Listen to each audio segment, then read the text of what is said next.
కూడా మహర్షులకు సంబంధించి రాముని చరిత్రను చాటే విధంగా ఆ గుడి ప్రాంగణం అంతా కూడా తీర్చిదిద్దిన నేపథ్యంలో ఈరోజు ధ్వజారోహణ కార్యక్రమం జరగబోతుంది. అయితే దీనికి సంబంధించి 100 టన్నుల పువ్వులను ఇప్పటికే ఆలయ ప్రాంగణం అంతా కూడా పూర్తిగా ముస్తాబు చేసిన పరిస్థితి అయితే కనపడుతుంది. అయితే ఇటు ప్రధాని మోదీ వచ్చిన తర్వాత అయోధ్యలో రామ్ మందిర్ నిర్మాణాన్ని జరిపి తీరుతామంటూ కూడా చెప్పడం జరిగింది. అనేక వివాదాల తర్వాత ఈ యొక్క రామ్ మందిర నిర్మాణం పూర్తి అవడం జరిగింది. ఈరోజు సంపూర్ణ స్థాయిలో ఈ యొక్క టెంపుల్ కి సంబంధించిన కన్స్ట్రక్షన్ కంప్లీట్ అవ్వడం జరిగింది. ఇదే సంబంధించి ఆలయ నిర్మాణ కమిటీ చైర్మన్ కూడా ఇదే విషయాన్ని చెప్పడం జరిగింది. ధ్వజారోహణ కార్యక్రమం పూర్తి అయ్యిందంటే ఆ గుడి నిర్మాణం కూడా పూర్తి అయినట్టు ప్రపంచానికి చాటే విధంగా ఈ ధ్వజారోహణ కార్యక్రమాన్ని ప్రతి టెంపుల్లో కూడా చేపడతారంటూ కూడా ఆయన చెప్పడం జరిగింది. అయితే ఇందులో ఏదైతే నిర్మాణానికి భాగస్వాములైన గ్రూపులకు సంబంధించిన వ్యక్తులను కూడా విఐపీలుగా వాళ్ళను కూడా ఆహ్వానించామంటూ కూడా ఆలయ నిర్మాణ కమిటీ చైర్మన్ కూడా చెప్పడం జరిగింది.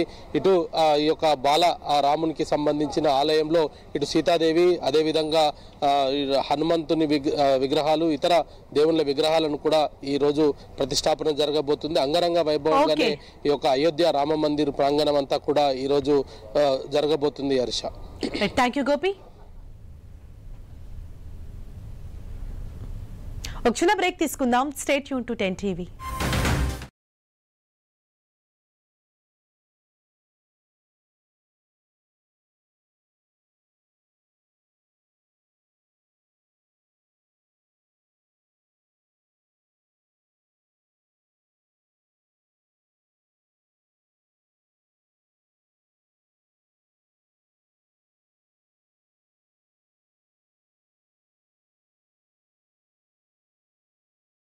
को देखें, उनके नीति निर्धारक तत्वों को देखें तो उसमें अनेक ऐसे बिंदु मिलते हैं जिनका अभ्युदय भारत भारतीयता और सनातन के सूक्तियों से हुआ है।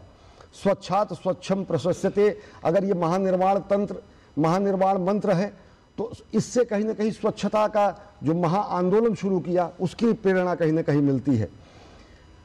माता और नारी सशक्तिकरण के अनेक स्वरूपों में जब कहा जाता है कि शक्ति रूपेण संस्थिता, तो नारी सशक्तिकरण का बोध होता है। नीति और नियंता के रूप में, नीति निर्धारक के रूप में अनेक ऐसे सूक्ति वाक्यों को हम देखते हैं। वो हमारे राज